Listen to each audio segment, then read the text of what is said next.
I honestly think the whole setup is fascinating, it's exciting, but damn right weird and worrisome at the same time. Well, it's been really hard to translate what I think of Reforger as a whole. In fact, it's something I quite evidently grapple with throughout this entire video. As a game and as a platform, what does it mean for the future of the Arma series?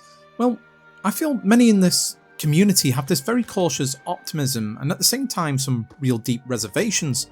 To many folks, Arma Reforger, for the majority of its existence, has been a mere showcase of Infusion's development and a paid-for, glorified tech demo. To some of us, it's been an increasingly enjoyable, experimental, cross-platform Cold War FPS. And to the very few, Reforger represents a daring venture for the community to get to grips with Infusion's workbench and projected workflow, obviously for the inevitable arrival of Arma 4. Personally, I think for a long time Reforger has had this identity crisis. And let's be under no illusion, I think at times the marketing strategy has muddled the lines further. Even now when I'm looking at the official websites, it's statements about providing a showcase, a milestone on the road to Arma 4, and then all these following overarching statements like cross-platform, a first for the Arma series, multiplayer promoting the logistical based conflict game mode, and lastly Reforging Arma, basically that being a head note for all the modders out there. I honestly think the whole setup is fascinating, it's exciting, but damn right weird and worrisome at the same time. Now, I knew this project would mostly be for Arma enthusiasts, for reasons best explained in a previous video, but you are now, talking to Bohemia Interactive here, you are now marketing a deluxe edition, something, obviously in my humble opinion, commonly associated with titles with bags of content.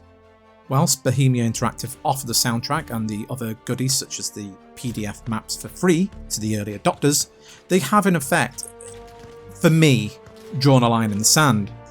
And it has to be considered a full Arma release, and again in my opinion it should be treated as such.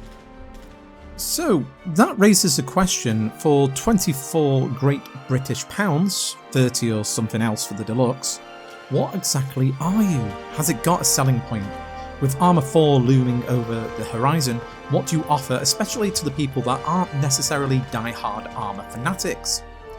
Reforger has decided to dip its toes into multiple ventures, it seems, without actually fully submerging any of them. One could argue that this has been a contributing factor to the relatively slow updates. It's been well over a year from its initial release, so is there a fully fledged game in my library now? Well, one could argue yes. Looking around YouTube especially, it's evident there's been a sharp uptake in Reforger as of late. The majority though of the coverage looks to be modded servers or group operations. It's not really a bad thing, in fact it actually speaks volumes about Reforger, or more specifically Infusion as a platform. But with the recent updates we can actually see some major pillars or foundations being added, which is leading to actual enjoyable gameplay. Reforger is slowly but surely transitioning from engine tech demo to playable test bench and platform. Whilst this test bench hasn't exactly appealed to many Arma player, we can start to see the initial skeleton of a future Arma game here. Something is forming here folks, but we are talking about Reforger on its own merits, aren't we? So what have they added to formulate the 1.0 release? And can we just forget about the damn roadmap? It's a 1.0 deluxe edition being marketed as a full game. We'll probably talk about the roadmap later if I can be asked. Now, I might jump from pillar to post here. I'm not going to cover it right in depth because there's plenty of reviews and stuff out there. This is more of a ramble and what I think is Reforger as a whole with the deluxe sorry, it just goes through me having to say that word at the moment. So let's just kind of touch base on like notable additions, I suppose, since I first played the early access version. So I was actually pleased to see a new version of the tutorial stroke basic training bootcamp thingy. The old version was rather linear. You would start at a firing range and progress to cover different aspects very loosely, all in one kind of sitting. The newest update includes a hub system in which you can stroll around a military base and pick the things you want to learn or even brush up on. That in itself says more things have been added, we actually need a hub to break it down. Plus, it's nicer to do the things you want to do rather than sit through a whole bunch of crap. The Ireland terrain was added between the initial and 1.0 release, a smaller but just as detailed terrain that supports both conflict and combat ops. Combat ops being a dynamic mission framework stroke scenario. While the framework itself looks promising, especially looking at what is remaining on the roadmap, a link appearing on the screen right now, Reforger at the time of editing simply doesn't have enough assets to make long-term play a feasible option.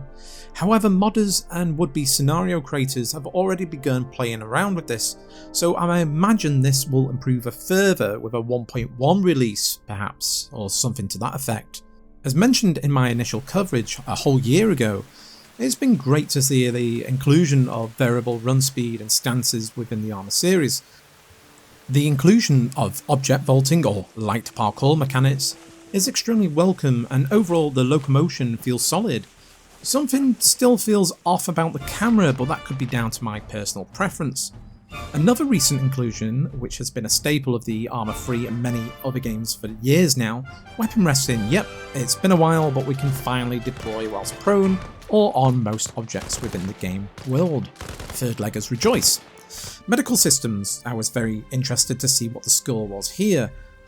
I had heard down the Arma grapevine that it was like advanced ace medical, which, going to be honest, I wasn't super hyped about. I'm more of a, let's say, super casual guy, but I don't want to go that in depth. But I'm glad I tried it out. I would say it's more of a basic ace medical module crossed with the interactivity of Project Injury from Arma 3. And the implementation is actually done really well. There's no advanced submenus or minigames. We simply check the casualty is still alive, assess the wounds, apply tourniquets, administer morphine and or saline, and then proceed to patch the bugger up with a bandage. All done contextually looking at the chest, arms and legs. Easy peasy, simple and effective, so points there. The VoIP and radio system, whilst not exclusive to the 1.0 release and included from the get-go, is a noteworthy inclusion to Reforger and the Arma franchise, and nod to both the technology at the time and the work done by modders such as Task Force Radio and Acre. Vehicles, although few and far between, feel grounded, in a literal sense because they don't seem to catapult into orbit after hitting a pebble, and also in feeling. The vehicles feel like they have a certain weight and chunkiness to them compared to other Arma offerings. The ability to physically interact with the vehicles is also a welcome touch of immersion. Helicopters have also finally arrived with a tutorial to boot. Just transport ones for now, but it paves the way for heavy hitters later down the line. Conflict and its backlying logistics system has seen an overhaul. Supplies are physical assets, and I believe construction is more freeform now, as long as you're near the supplies. Conflict itself can be a really enjoyable game mode, especially with the introduction of air transport, but like anything else, it actually relies on the cooperation of players around you. On a whole, the Arma community tends to be very much like-minded, so you're guaranteed a good experience every other round or so. Game Master, although nowhere near the levels of last generation Zeus, does in fact hold some promise and sees extensive use within communities and their operations. Graphically, some people haven't been impressed, but I've personally been blown away. The lighting system, the distant shadows, they combine to make a truly believable game world. People forget BI are rendering entire islands and not just a couple of city blocks with some kind of 2D backdrop. Considering the scope, the graphics are on point here. They just have a certain believability to them. But we are still missing essential pillars like AI that can drive, be commanded, and generally do all the things Arma players expect it to do. We can all see that Reforger wasn't really meant to be a single player game, evident by the main splash screen, and even though Arma 3 has a massive multiplayer scene, it is mainly PvE. It's the bread and butter of the Arma community. Huge operations involving platoon-sized elements against a well-crafted, community-built scenario. Even though sometimes that AI may have all the brains of a rocking horse, it's still functional. It can board and disembark vehicles, follow waypoints, flank, and utilising AI and information sharing mods actually react to the battlefield conditions. At the moment, PvE in Reforger is an afterthought. It currently just provides some basic distractions throughout the conflict game mode until the two forces meet. Sure, it's there, but there's not really that much I can say about it. There are, however, some promising signs such as how snipers and machine gunners generally stay put and provide support whilst the rest of the squad moves and shoots. They can even shoot on the move, I might add.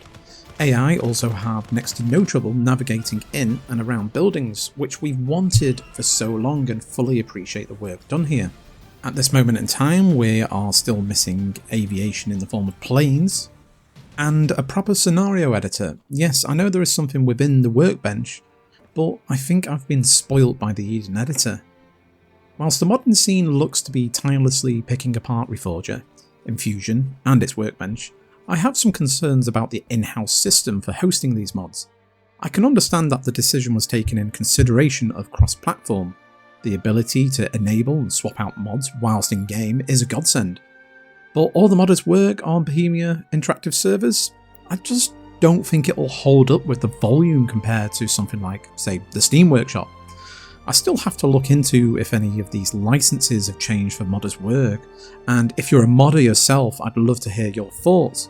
I, of course, could be totally wrong and way off the mark here.